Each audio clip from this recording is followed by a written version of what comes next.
Hello, my name is Anjani, and this video is about New Year's resolutions. So a lot of people have been asking me, do I make them? Do I make New Year's resolutions? How do I work with those? So I wrote an article called 5 Steps to Hand Making Your Life. And now this short video, I'm going to explain the way that I work with my intentions. So every new moon, it's like the beginning of a phase, the beginning of a cycle. So there's 5 steps that I go through just to be clear about where I'm at and keep my relationship with the sky and with the earth current. So in the sky, there's planets and stars, and they're moving around and they're having this whole beautiful cosmic dance that they're doing. Then there's the earth, and we know that we have seasons. All the plants go through their own life cycle. The animals, us, we're all going through some sort of a dance. And between heaven and earth, here's us.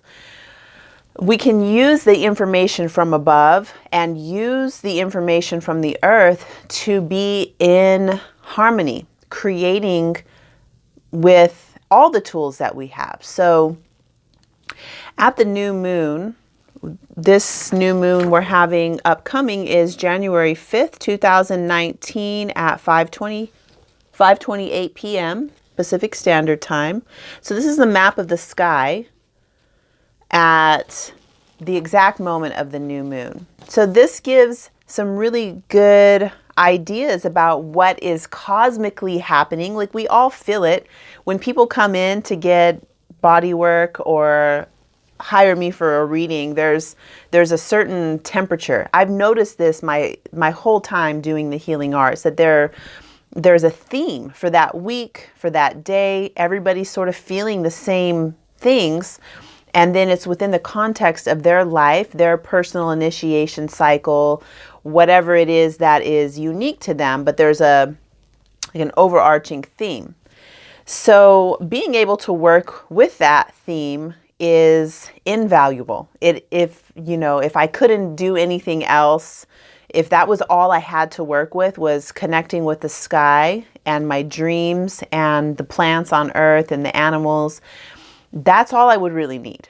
So I want to cover briefly what's happening in the sky. So on January 5th, this is the first new moon of 2019, making this the first moon cycle, the first moon phase. So it is a little bit, to me, I feel it is a little bit more important because it is the start of this new, I think we have 12 moon cycles this year. We had 13 moon cycles last year. So it changes. I'll find out for sure, and I'll type it into the notes section of this video. Whether there's 12 or 13, I'm not exactly sure right offhand. But either way, January 5th is the first of the year. So I do put a little bit more emphasis on it. So what I'll do is look at the chart. We're going to cover this now. See what the theme is. See what phase I am in. So I have my chart with so here's me on the inside. This is my natal chart. And then this outer chart is the new moon. So you can see I have Lilith opposed Lilith on my chart. I have the sun and moon in direct opposition to my natal moon.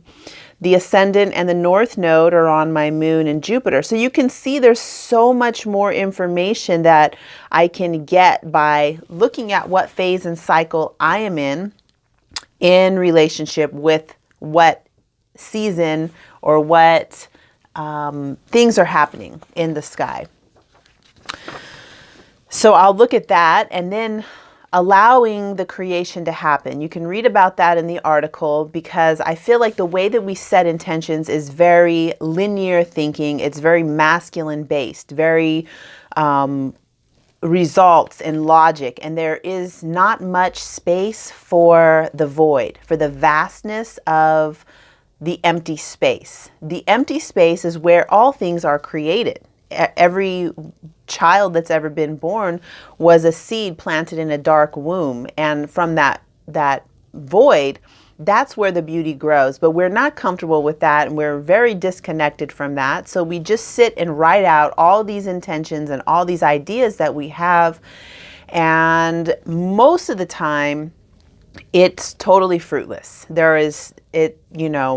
Except for giving us feelings of being inadequate, we couldn't meet those goals. Half the time, those goals aren't really what is true to what's happening within our physical body and our experience. So very, very important.